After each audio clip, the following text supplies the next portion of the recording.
అందరికీ నమస్కారం.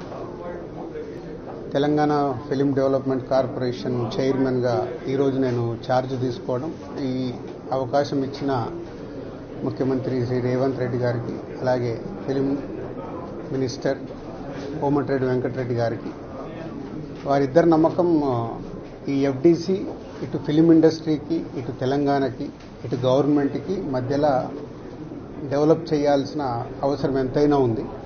ఎందుకంటే ఒకప్పుడు ఎఫ్డిసి అంటే సినిమా ఇండస్ట్రీకి అన్ని రకాలుగా సినిమా ఇండస్ట్రీలో ఇన్వాల్వ్ అయి ఉండేది.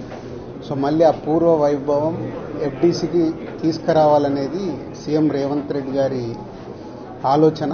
సో దాని గురించి నన్ను ఎఫ్డిసి చైర్మన్గా నియమిస్తున్నానని చెప్పారు.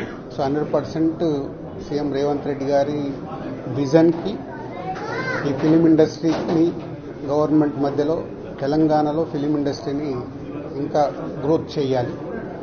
అలాగే తెలంగాణ ఇంతకుముందు తెలంగాణ తెలుగు సినిమాలకి, అలాగే ఇప్పుడు స్టేట్స్ సపరేట్ అయిన తర్వాత తెలంగాణలో తీసే సినిమాలకి ఎంకరేజ్ చేస్తూ ఈ సంస్కృతి, తెలంగాణ సంస్కృతిలో సినిమాలు వచ్చేలాగా ప్రయత్నం చేస్తూ తెలంగాణలో ఫిలిం ఇండస్ట్రీని గ్రో చేయాలి.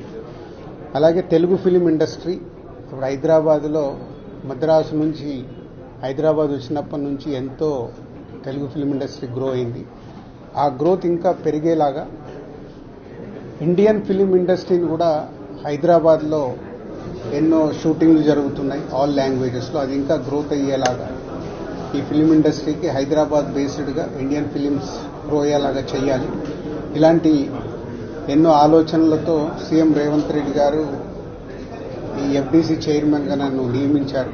సో ఫిలిం ఇండస్ట్రీలో ఇటు Telugu film chamber of commerce కానీ, అలాగే Telangana film chamber of commerce కానీ, ఫిలిం ఇండస్ట్రీకి కావాల్సిన గవర్నమెంట్ నుంచి ఏమేం పనులు చేపియాలి, ఏమేం చేయాలని ఎఫ్డిసి వారధిగా ఉంటూ అటు ఫిలిం ఇండస్ట్రీకి, ఇటు గవర్నమెంట్కి, ఇటు ఫిలిం ఇండస్ట్రీ అంటే ఇక్కడ తెలంగాణలో ఉన్న ఎగ్జిబిటర్స్ వాళ్ళకి ఎన్నో సమస్యలు ఉన్నాయని చెప్తున్నారు.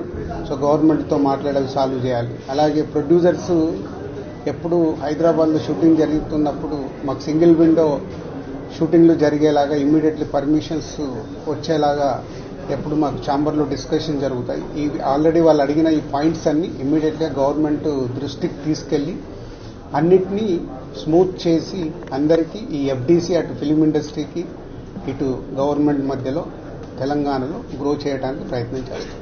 మరిన్ని ట్రెండింగ్ వీడియోల కోసం న్యూస్ 18 తెలుగు యూట్యూబ్ ఛానల్ను సబ్స్క్రైబ్ చేసుకోండి.